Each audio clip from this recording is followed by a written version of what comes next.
In this video, we're going to look at a numerical example where we will check for normal distribution, and we will be checking for bell-shaped distribution by constructing some charts.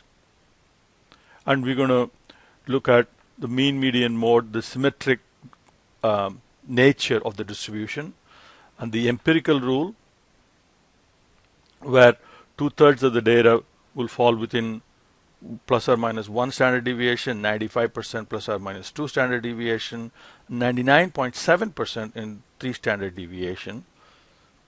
And of course, we will then be plotting a normal plot as well, where we want the normal cumulative probabilities to fall on a positively sloped straight line. So we're going to look at problem number 6.22. Okay, right here. So the file contains electricity costs in dollars during July 2014 for a random sample of 51 bedroom apartment.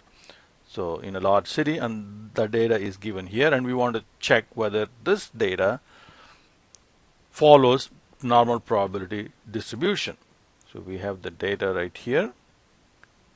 So the first thing is to develop a stem and leaf chart and a box plot. And Excel doesn't have an easy way of constructing these two plots, so we're going to have to use StatCrunch from MyStatLab. So let's head on over to MyStatLab, okay, and click on StatCrunch, and here click Data Sets from your textbook.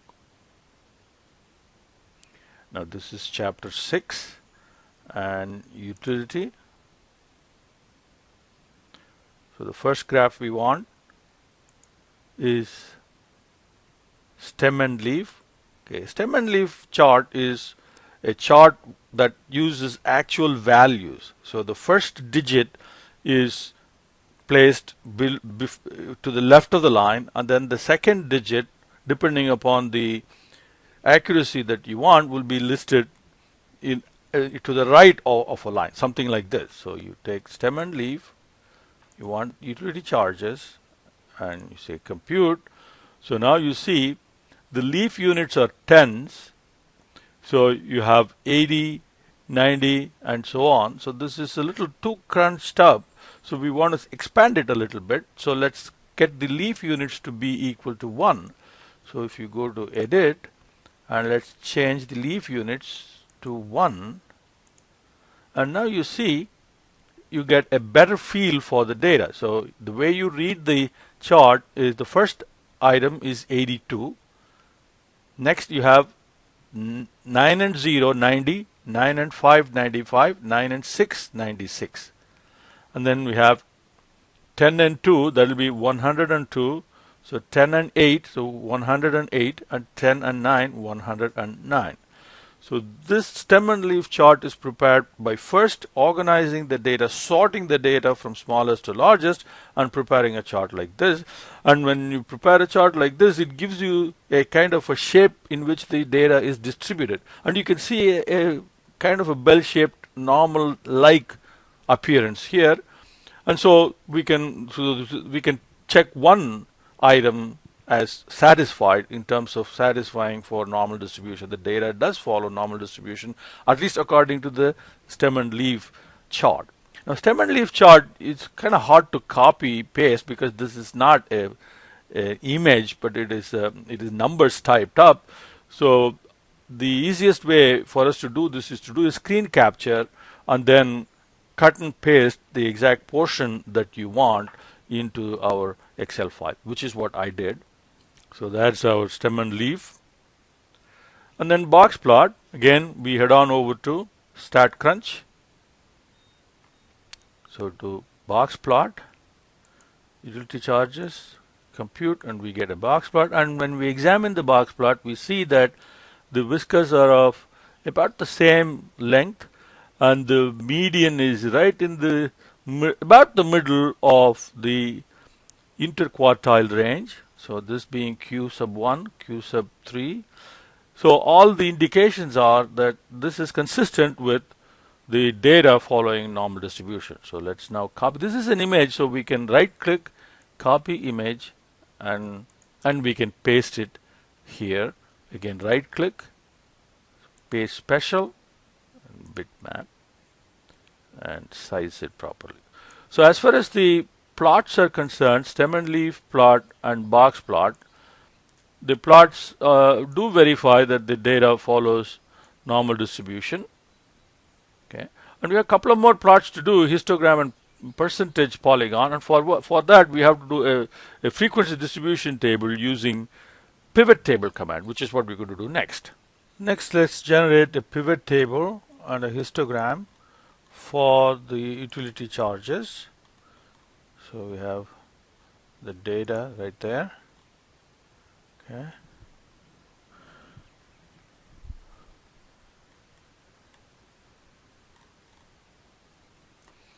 Now pivot table, and let's put the pivot table in a blank area. So something like here. Then we can move it afterwards. So we want utility here, and we want to count the utilities here, not sum. So change that to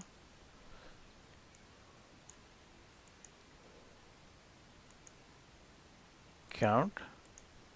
And now we want to group, and by 10 is good, looks good. Well, 82 is not a nice place to start, so let's go back into group and then say we'll start with 80. So it'll be kind of even. Okay, so now we are, so this is utility charge and frequency. Now we can move this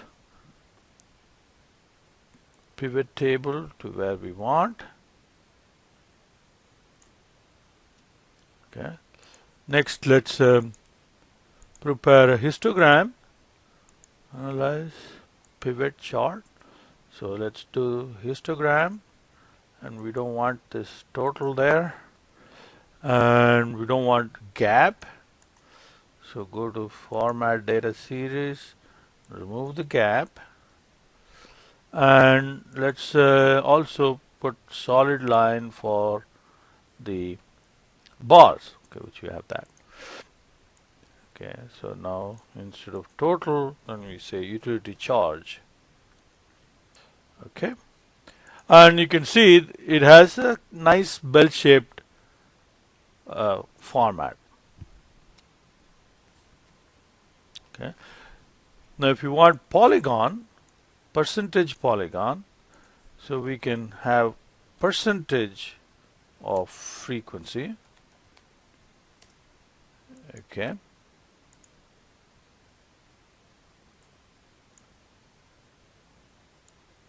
so that will be, you take cell C44, divide by cell C58.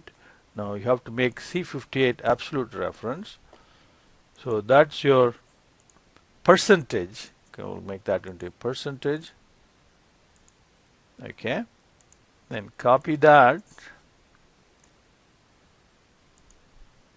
Okay, let's put some border lines. Now if you graph the percentage frequency, so what we get is the polygon, and in the polygon also looks, so you do a line graph, and that's your polygon, percentage polygon, and again that looks kind of a bell-shaped pattern, so which is a good thing for normal distribution. Otherwise it will be a questionable situation. Okay.